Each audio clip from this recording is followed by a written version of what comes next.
Welcome to the Medical Matters podcast. We're back with another very interesting and fascinating topic. Again, I'm joined by Claire Myhill, who's a counselling psychologist. And I think as South Africans, we deal with so many stresses and tensions in life. And one of those results in anger and conflict. And so what we want to unpack a little bit today is what causes anger, what is anger, is some level of anger healthy? And so Claire's going to help us a little bit. And I think let's start off by just addressing, why do we actually get angry? There's many reasons why we get angry. Often it's related to our needs not being met. So like a boundary issue where somebody's violated, and taken something that's ours or hasn't met our needs. Sometimes those needs and expectations are very reasonable. Sometimes they are unreasonable. So we might get angry when people aren't meeting expectations, but our bar might be very, very high and unreasonable. So context does really matter. But it usually relates to the fact that our nervous system is responding to something that we consider a threat in terms of getting our needs met. Cool. So we speak a lot about conflict, and I think there's obviously varying levels of conflict that we engage with, perhaps some at home and some at the office and maybe even internal conflicts. But why do we have conflict in particular, and how can we unpack that? Yeah, so I think conflict, when we use the word, a lot of people don't like to deal with it, don't like that word. But I think it really depends on the kind of conflict and how it's kind of manifesting.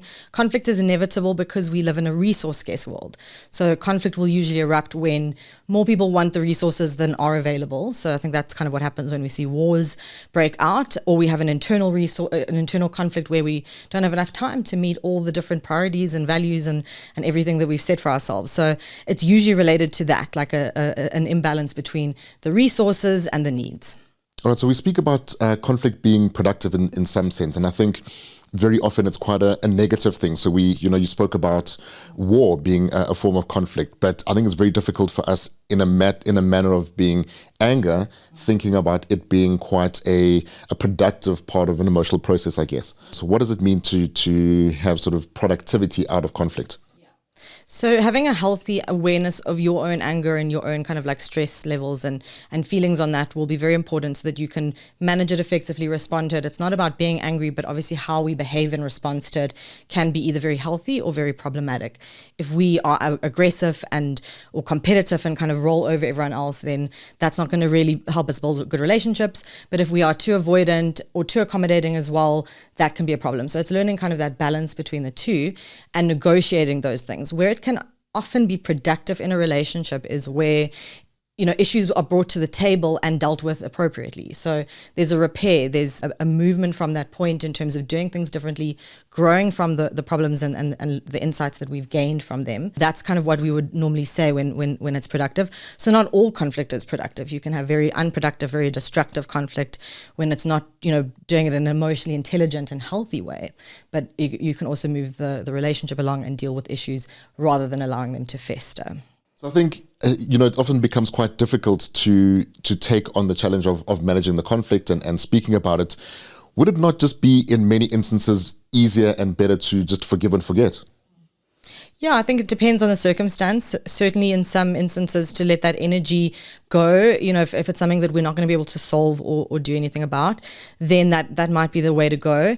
If we have been wronged by somebody and they have not acknowledged the hurt caused, then it can be very difficult to, forgive and forget. So I think it depends on, the response from the other person. Dealing with conflict can be a little bit like a dance. If both partners aren't, actually willing and able to do the dance, then it's going to be very messy, or it's going to feel like dragging someone, across the dance floor. So we've got to be able to, both show up in a way that is healthy. So I think just on the topic of, it seems like a lot of the conflict that we have is sort of between maybe two people, or you're in a business or something like that. But at what point during, I guess, a conflict or anger process should we involve a third party to help resolve what the potential conflict is? When we are having extreme emotions provoked from this anger. So, when we're kind of in that red zone, the same sort of zone we're in when we're in fight or flight, when we're being triggered in that way. So often what actually is happening is people are triggering each other by attacking each other. So you're angry, you get upset, you say something hurtful, the other person gets angry, and it just becomes this power struggle back and forth kind of thing.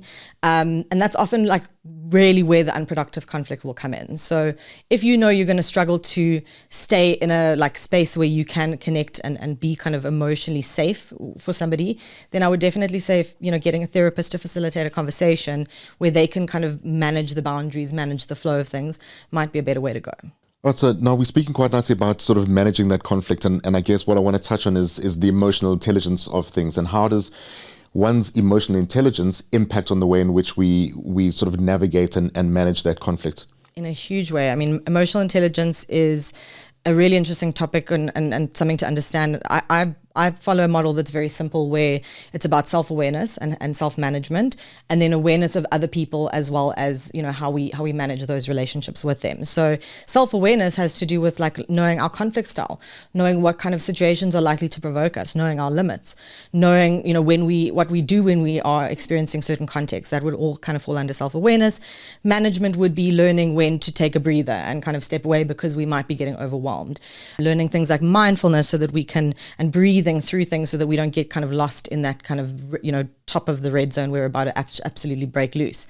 Those kind of things would be very important, as well as, I would say the other side of the coin would be the awareness of others, which is like empathy and developing good communication skills, relationship building skills, because the reality is that we're more likely to get our needs met in relationships where other people are also getting their needs met. So by managing the relationship, by learning when to accommodate somebody and when to, set that boundary to protect yourself, those are all things that I would say kind of fall under that emotional intelligence. So the good news is that if you are doing any of those things, if you're learning anything about yourself, if you're learning about how you, manage things effectively or what works for you, or on the other side of the coin with that empathy and awareness of others and managing those relationships, you will be increasing your emotional intelligence. Okay, so I want to chat a little bit about setting boundaries. And, often people have got limits to what, how much they will take and what they're willing to endure. And so how do we as just everyday individuals set boundaries for ourselves and also make those known to other people? Yeah, I think it's a concept that's very easy in practice and simple in practice, but difficult. Easy in theory, difficult in practice. So we, definitely need to become aware of ourselves and increase our self-esteem. It's important to feel worthy of boundaries. A lot of people will say, I will start setting better boundaries when I feel better about myself. But that won't necessarily come until you start setting the boundaries. So they're two sides of the same coin. But yeah, learning as much as you can about boundaries. There's an incredible amount of stuff out there on the internet, about like what they actually mean in different contexts. They are basically protective mechanisms. It's ways to communicate with people. So if you don't know what your needs are and you don't believe that you deserve to set boundaries, it'll be very difficult to do that. And then the communication comes in where we, learn how to do it effectively, learn how to, that no is a complete sentence, but that sometimes we will need a little bit more tact. But they're never going to be perfect. It's never going to be like, sometimes we might have boundaries and push people away because they aren't reasonable. So I think it is important to have some reality testing, some support, some people who are also, helping us figure out what is a healthy boundary to set. Especially when we have been, in a context of stress or trauma where those things might be very warped, So it's easier said than done when somebody's grown up in a context where they had to learn to people please to survive. I think we do need to acknowledge that it can be easier said than done for some people. It's a real journey. Okay, I want to piggyback off the back of sort of setting boundaries, and it speaks more to people that we're surrounded by. And, you don't know people's backgrounds. We don't know what people have been through, and we don't know why they behave the way in which they do.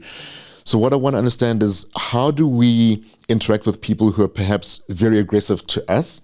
Does it go beyond setting boundaries? How do we then handle those sorts of individuals and people in our lives? Yeah, I think social media has given us a lot more insight into, behaviors around the world, people reacting very badly in situations. And I think, conflict styles are interesting to talk about because they might seem as if we're saying like assertiveness is always the best way to approach conflict. It can be in relationships, but it depends on the context. If you're in traffic and someone's road raging you, then getting out of there and avoiding that is going to be the best way to go.